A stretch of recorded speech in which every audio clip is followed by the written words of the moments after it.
I'm going to take you to Dick Cheney. Fasten your seatbelt. And this is going to absolutely blow you away. I would like you, if you can do this on your computer, to go to methodicaldeception.com. And when you open that up, on the navigation bar, you'll see where it says resources. And you'll want to click on that resources. And then there's a big box that says about the Israeli art students at the World Trade Center. Click here.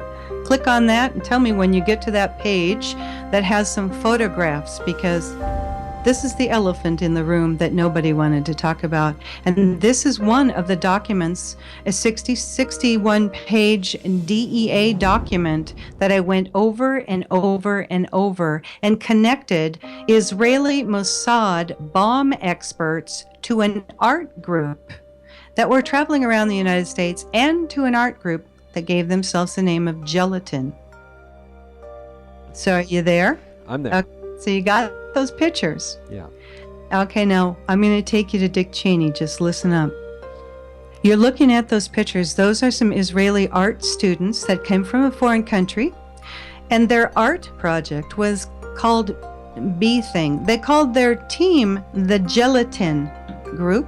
And just so you understand this, gelatin is often referred to gelignite or blasting gelatin. It's also referred to as blasting jelly, but gelatin, and they later on changed their name because people started waking up to this. So they named their name Gelatin. They called their art project the B Thing, and you will see on the left-hand side a photograph of the title page of their book. And what the B Thing was, there was a group called the Lower Manhattan Cultural Center that was renting the 91st floor, or allowed to live on the 91st floor. These foreign art students, and some of them were connected to a group of traveling art students that were all over the country that the DEA found out about because they were going door to door to some of their agents' homes and their offices. And some of the offices were not public locations. So they were like, who are these people? There's Israeli students trying to sell us art. This was just a smokescreen. So you wouldn't go to where we're about to go. Now, the guy in the pink shirt, he's on the top right-hand side. Yep. Kind of a pink shirt on. He has repelling gear on. Yeah. They removed a window. This was their art project.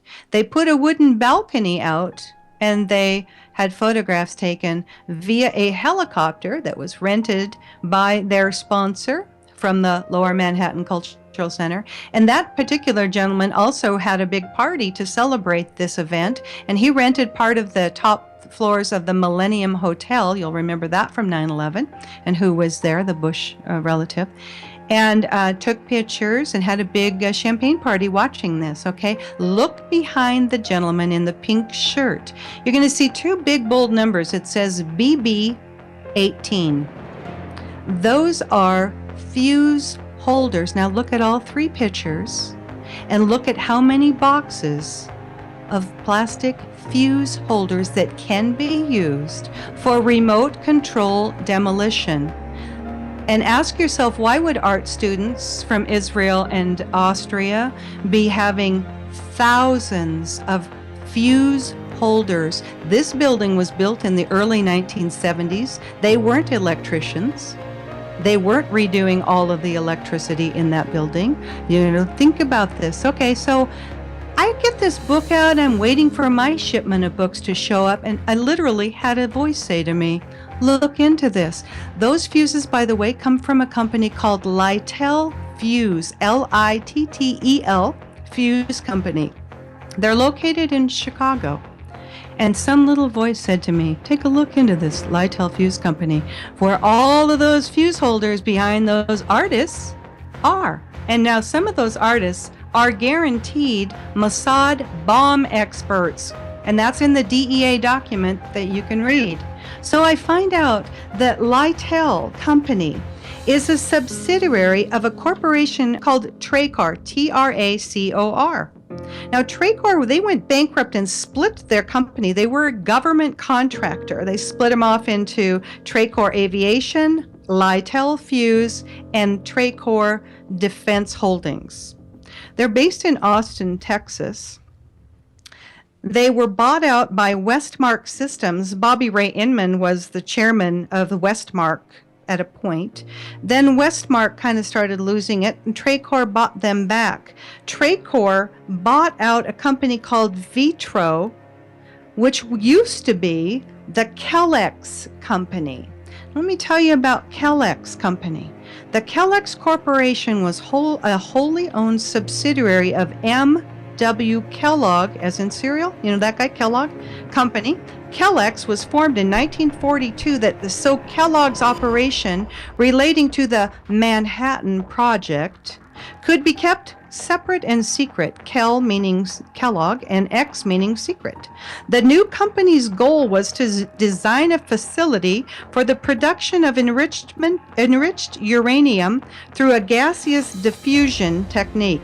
In gaseous diffusion, isotopes of uranium-235 could be separated from uranium-238 by turning uranium metal into uranium hexafluoride gas and straining it through a barrier material.